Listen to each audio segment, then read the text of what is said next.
देश में मौसम ने एक बार फिर करवट ले ली है। अगले कुछ दिनों में जहां उत्तर भारत में सर्दी और कोहरा बढ़ने वाला है, वहीं दक्षिण भारत में बारिश और आंधी का दौर तेज हो सकता है।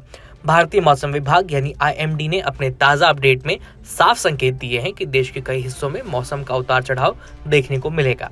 सबसे पहले बात उत्तर भारत की। दिल्ली, पंजाब, हरियाणा, उत्तर प्रदेश, बिहार और पहाड़ी राज्यों में सर्दी लगातार बढ़ रही है। आईएमडी के मुताबिक आने वाले दिनों में कोहरे की तीव्रता बढ़ेगी, यानी हवा की गति कम होने और तापमान गिरने से प्रदूषण का स्तर और चढ़ सकता है। दिल्ली एनसीआर में इस समय घना कोहरा है और धुंध छाई हुई है।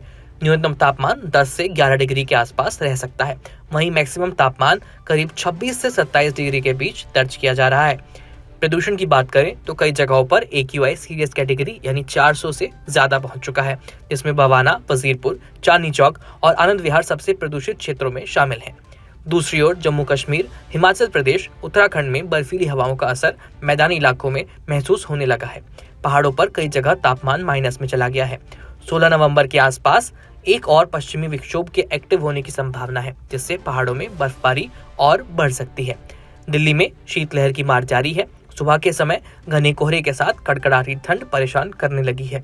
हवा की रफ्तार 10 से 15 किलोमीटर प्रति घंटा रहेगी, इसलिए गर्म कपड़ों, हीटर और अलाव का सहारा लेना पड़ेगा। बिहार में सुबह शाम ठंड का असर तेज हो चुका है।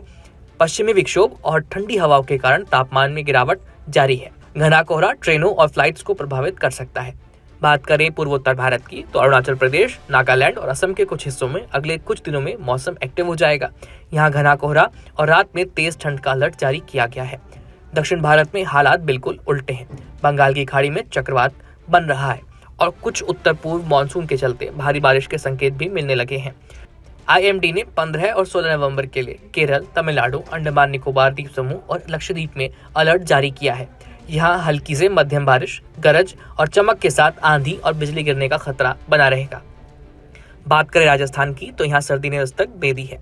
फतेहपुर में तापमान 7 डिग्री के आसपास दर्ज किया गया। अगले एक सप्ताह तक मौसम काफी सूखा रहेगा, लेकिन घने कोहरे और गलन का एहसास बढ़ेगा।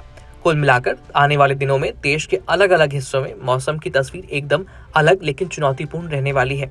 उत्तर में ठंड, कोहरा और प्रदूषण, वहीं दक्षिण में बारिश, आंधी और पहाड़ों में बर्फबारी का दौर जारी है। इसलिए सतर्क रहें और सुरक्षित रहें और कड़क को सब्सक्राइब जरूर कीजिए।